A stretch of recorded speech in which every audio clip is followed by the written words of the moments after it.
JEE paper 1 ના રિઝલ્ટના આધારે ગુજરાતની કઈ સારી કોલેજમાં કેટલા PR ઉપર તમને એડમિશન મળી શકે છે. આ રીલને સ્ટાર્ટ કરું એની પહેલા એડમિશનની તમામ માહિતી માટેના આપણે WhatsApp ગ્રુપ બનાવેલા છે. YouTube ની અંદર ડિટેલમાં માહિતી આપવામાં આવે છે. જો એ WhatsApp ગ્રુપમાં તમારે જોડાવવું હોય તો સ્ક્રીન ઉપર આપેલા નંબર ઉપર તમારે લખવાનું છે એડમિશન, તો તમને અમારા WhatsApp ગ્રુપમાં જોઈન્ટ કરી દેવામાં આવશે.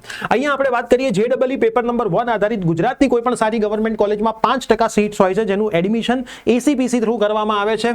IIT રામની 50% સીટ્સ માટે તમારે જોસાની જે ચોઇસ ફિલિંગ હશે એ કરવાની રહેશે. અને અમુક પ્રાઇવેટ કોલેજો જે JEE મેઇન્સ થ્રુ એડમિશન આપે છે એમાં એમની વેબસાઇટ ઉપર જઈને એમનું સેપરેટ ફોર્મ તમારે ભરવાનું રહેશે.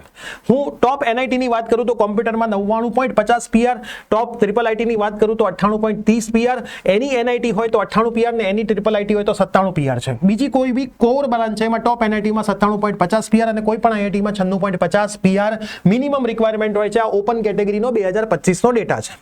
DAIICT ની વાત કરીએ, ICT માં 99, EC માં 98 PR, ICT CS 99.20 PR અને MNC માં 98.75 PR લાસ્ટ ટાઈમના કટ ઓફ છે.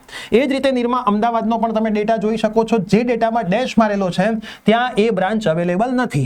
IIT રામ અમદાવાદનો પણ ડેટા તમને જોવા મળશે. PDU ગાંધીનગરનો પણ ડેટા તમને જોવા મળશે. સારામાં સારી ગવર્મેન્ટ કોલેજમાં પણ કોમ્પ્યુટર 98.50 PR અટકે છે, EI 99.65 PR અટકે છે અને 95 PR 91 PR એ CL છે. બધી બ્રાન્ચ તમને દેખાય છે.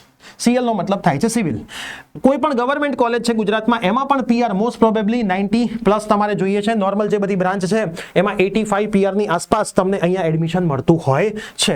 તો તમે જોઈ શકો છો કે જો તમારા બહુ જ સારા PR છે તો આ બધી કોલેજની અંદર તમને મળી શકે છે. આ ડેટા ઓપન કેટેગરીનો છે, બાકી કાસ્ટ માટે થોડું મેરિટ ડાઉન રહેતું હોય છે. હવે ફટાફટથી આ રીત તમારા તમામ ફ્રેન્ડને શેર જરૂર કરી દેજો.